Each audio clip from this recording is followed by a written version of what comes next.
Most people just hold Bitcoin, like cash stuffed under a mattress. It just sits there. Bitcoin finance, or BTCFi, is what happens when you put that Bitcoin to work. Here's how.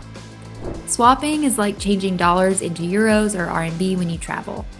Different blockchains or dapps have their own assets they prefer to use, just like countries having their own currency. Swapping lets you change your Bitcoin into the assets you need to use those dapps or blockchains.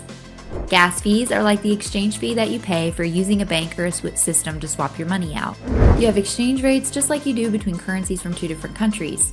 And slippage, which represents the amount the rate of exchange can change from the time you start the transaction to the time it finishes, that can change depending on the speed of the network you're using and how many people are also using those assets.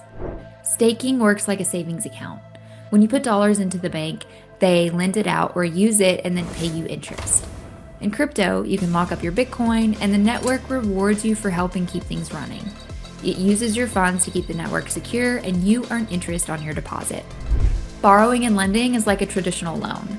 You can borrow against your Bitcoin without selling it, like taking out a loan and using your house or property as collateral. Or you can lend your Bitcoin out and earn when others borrow it. In short, BTCFi lets you use Bitcoin as a real financial tool, just like in traditional finance. The difference is it runs on better rules, open access, decentralized control, and full autonomy over your own assets.